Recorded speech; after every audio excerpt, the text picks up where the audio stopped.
यदि आप राजनीति विज्ञान के छात्र हैं तो राजनीति विज्ञान का मक्का कहे जाने वाले केशव नंद भारती बनाम स्टेट ऑफ केरला केस के बारे में आपको पता होना चाहिए। अगर इस केस के बारे में आप नहीं जानते हैं, कॉन्स्टिट्यूशन ऑफ इंडिया की जानकारी रखना चाहते हैं या रखते हैं, तो कहीं ना कहीं ये माना जाएगा कि संविधान की जो आत्मा है उसके ऊपर आपकी पकड़ नहीं है। तो इस केस के अंदर आखिर ऐसा क्या है कि मैंने इसके लिए पॉलिटिकल साइंस का मक्का शब्द का प्रयोग किया, आइए समझते हैं। हालांकि संक्षेप में ये आपके लिए जानने ला ज़रूरी है कि ये केस है बेसिक स्ट्रक्चर से रिलेटेड। संविधान का जो मूल ढांचा है उस मूल ढांचे से संबंधित ये केस है और केस का नाम है Kesavananda Bharati versus state of Kerala. और इस केस का जो डिसीजन है वो डिसीजन आया था 24 अप्रैल 1973 को। 1970 में 1970 में ये केस दायर किया गया था एज ए सिविल पिटीशन के रूप में। तो मामला कुछ इस प्रकार से है कि 1967 में जब शास्त्री जी की मृत्यु होती है तो गुलजारी लाल नंदा जो कि एक्टिंग प्राइम मिनिस्टर बने, उनके जस्ट आफ्टर श्रीमती इंदिरा गांधी देश की प्रधानमंत्री बनती हैं। और ये वो ज़माना था जब देश के ज़्यादातर राज्यों में या तो कांग्रेस की सरकार चल रही थी या कांग्रेस समर्थित सरकार चल रही थी।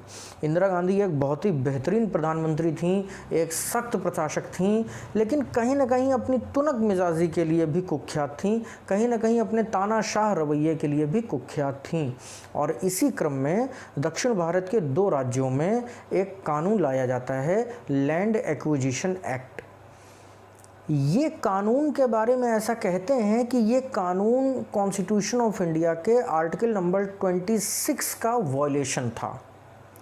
अब ये आर्टिकल नंबर 26 क्या है? तो अनुच्छेद 26 जो कि मूल अधिकारों में वर्णित धार्मिक स्वतंत्रता के अधिकारों से संबंधित है। इसका सीधा सा मतलब है कि कोई भी व्यक्ति सरकारी हस्तक्षेप के बिना अपनी धार्मिक संपत्ति का प्रशासन और नियंत्रण कर सकता है।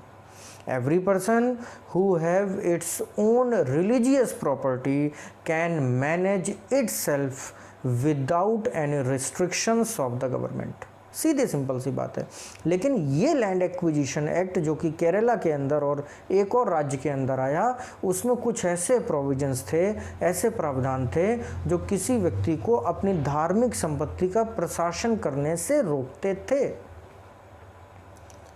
कई सारे लोगों ने सरकार के इस तानाशाही रवैये के आगे सर झुका दिया, नतमस्तक हो गए, और कई सारे लोग थे जो इसके विरोध में खड़े हो गए।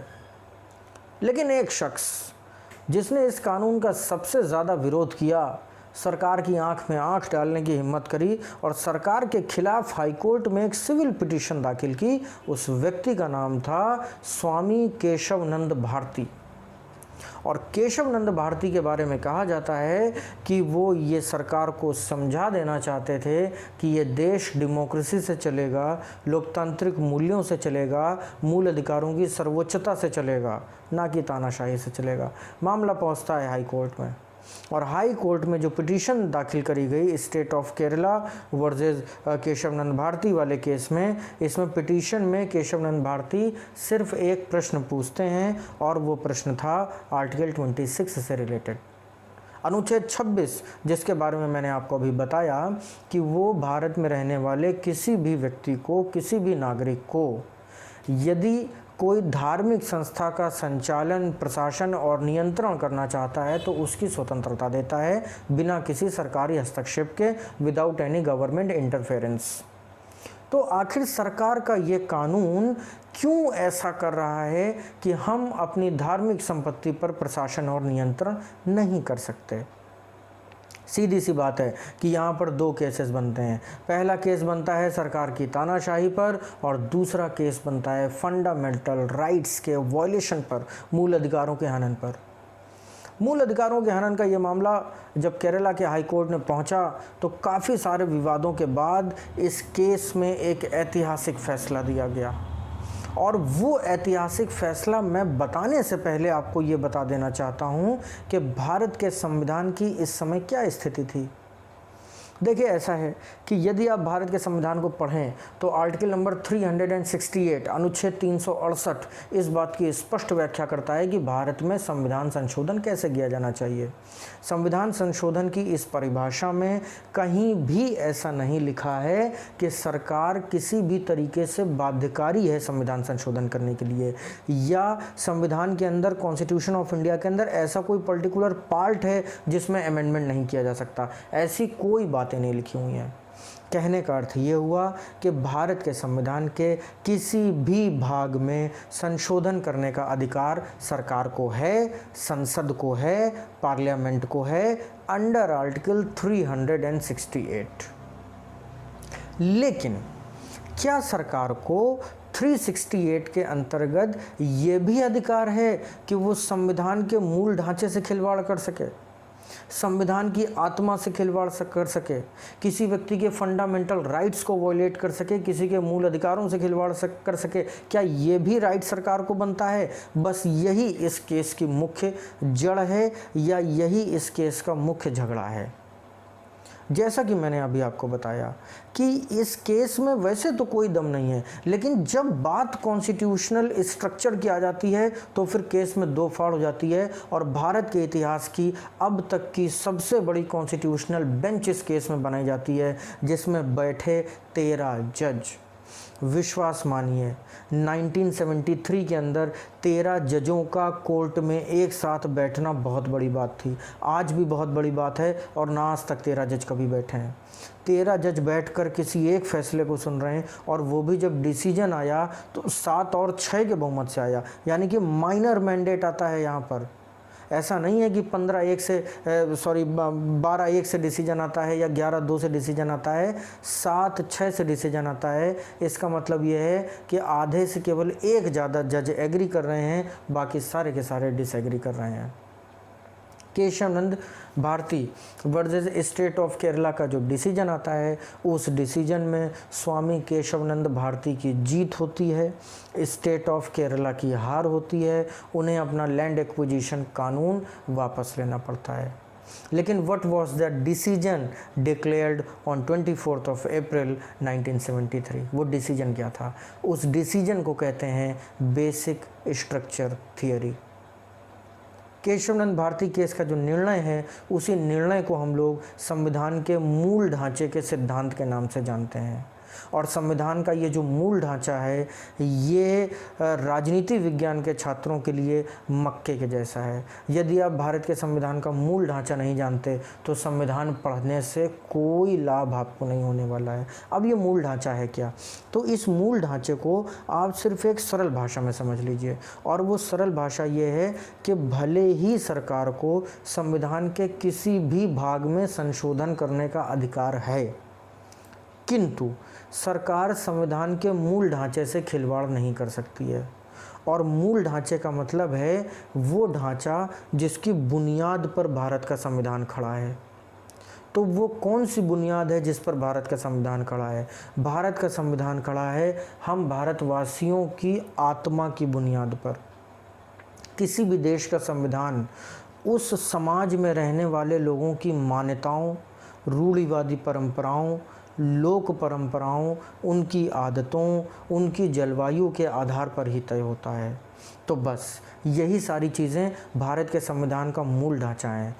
जो डिसीजन दिया गया था, उस डिसीजन में बेसिक स्ट्रक्चर को डिफाइन करते हुए 8 पॉइंट्स बताए गए थे, जैसे सेकुलरिज्म, पंथ निरपेक्षता भारत के संविधान का मूल ढांचा है। इसे कोई सरकार ख़त्म नहीं कर सकती, इसे कोई 368 आर्टिकल ख़त्म नहीं कर सकता। ये केशवनंद भारती केस का डिसीजन है। इसी प्रकार से फंडामेंटल राइट्स, ये भारत के संविधान का मूल ढांचा है। जो डायरेक्टिव प्रिंसिपल्स हैं, यानी कि जो नीति निर्देशक तत्व हैं, पार्ट नंबर 4, वो हमेशा नीचे रहेंगे, और सुप्रीमेसी रहेगी पार्ट नंबर 3 की, यानी कि मूल अधिकारों की, फंडामेंटल राइट्स की। ये है बेसिक स्ट्रक्चर कॉन्स्टिट्यूशन का।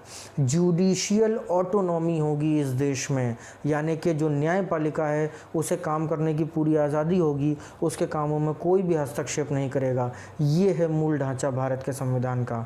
इसी प्रकार से जो लेजिस्लेचर है, जो एग्जीक्यूटरी है और जो जुडिशरी है, यानी कि विधायिका, कार्यपालिका और न्यायपालिका, ये तीनों ही जो बॉडीज़ हैं ये एक दूसरे के काम में कोई हस्तक्षेप नहीं करेंगी। ये है मूल ढांचा भारत के संविधान का। तो ये बातें अगर आपको समझ में आ रही हैं तो मूल ढांचे से आप क्या समझ रहे हैं? मूल ढांचे से आप ये समझ रहे हैं कि basic structure are the basic points which are related to the heart and soul of the constitution. क्या हिंदुस्तान की कोई सरकार, क्या हिंदुस्तान की कोई पार्लियामेंट कभी भी फंडामेंटल राइट्स को ख़त्म कर सकती है? जी नहीं। सेकुलरिज्म को ख़त्म कर सकती है? जी नहीं। जुडिशियल ऑटोनॉमी को ख़त्म कर सकती है? जी नहीं। सुप्रीमेसी ऑफ फंडामेंटल राइट्स को ख़त्म कर सकती है? जी नहीं। सुप्रीमेसी ऑफ पार्लियामेंट को ख़त्म कर सकती है? जी नहीं। ये देश हम नागरिकों से मिलकर बना है।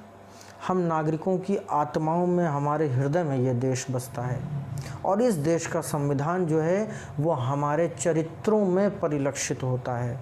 जैसे हम हैं वैसा हमारा देश है, जैसे हम हैं जैसे वैसा हमारा संविधान है। जैसे आप गीता पढ़ते हैं, बाइबल पढ़ते हैं, कुरान पढ़ते हैं, उसी प्रकार से आप भारत का संविधान पढ़ेंगे तो आपको लगेगा कि ये एक ईश्वरी वाणी है और इसका जो मूल ढांचा है, बेसिक स्ट्रक्चर है, वो हमारे लिए एक सजदे के समान है, वो हमारे लिए एक तीर्थ स्थल के समान है, क्योंकि इस मूल ढांचे को ईश्वर के अलावा कोई नष्ट नहीं कर सकता। बस यही Keshavananda Bharati versus state of Kerala का डिसीजन है और इस डिसीजन ने केंद्र सरकार की चूलें हिला दी थी, केंद्र सरकार की नाक में दम कर दिया था। एक और दक्षिण भारत में केशवानंद भारती ने ये दम कर दिया था और सेम ईयर उत्तर भारत में राजनारायण ने ये दम कर दिया था। क्यों? क्योंकि 1972 के जनरल इलेक्शंस में इंदिरा गांधी के ऊपर ये आरोप लगा दिए गए थे कि उन्होंने चुनाव गलत तरीके से जीता है और इंदिरा गांधी के इन इलेक्शंस को इलाहाबाद हाई कोर्ट के अंदर चुनौती दे दी थी मिस्टर राजनारायण ने। जिस तरीके से केशवानंद भारती दक्षिण भारत में ये केस जीते, केरला में ये केस जीते, उसी तरीके से राजनारायण नॉर्थ इंडिया में ये केस जीते, उत्तर प्रदेश में वो केस जीते और इंदिरा गांधी दोनों तरफ से गिर गईं। इन दोनों केसेस के डिसीजन का कुछ ऐसा इम्पैक्ट उस समय की केंद्र सरकार के ऊपर पड़ा कि ना चाहते हुए भी मजबूरी में फ्रस्ट्रेट होकर, स्ट्रेस में आकर के श्रीमती इंदिरा गांधी को इस देश के ऊपर आपातकाल तक लगाना पड़ा था। हालांकि वो आपातकाल लोकतंत्र के काले अध्याय के रूप में गिना जाता है, जिसकी चर्चा हम लोग कभी करेंगे, लेकिन इसका बैकग्राउंड आज आपको क्लियर हो गया। तो फिर क्या हुआ केशवानंद भारती केस के बाद? केशवानंद भारती केस के बाद ये जो बेसिक स्ट्रक्चर थियरी निकली, संविधान के मूल ढांचे का ये जो सिद्धांत निकला, इस सिद्धांत ने संसद को एक स्पष्ट निर्देश दे दिया कि भारत के संविधान में संशोधन तो किया जा सकता है, लेकिन मूल ढांचे के साथ खिलवाड़ नहीं किया जा सकता है। तो यदि आप मूल ढांचे के साथ खिलवाड़ नहीं कर सकते हो तो कहने का सीधा सा अर्थ हो गया कि अब इस देश में तानाशाही नहीं हो सकती है।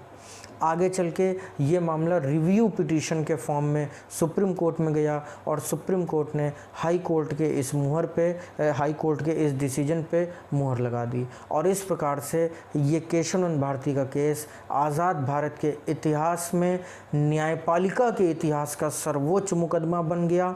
जैसा कि मैंने आपको शुरुआत में भी बताया कि पॉलिटिकल साइंस के स्टूडेंट्स के लिए ये एक मक्के के समान है।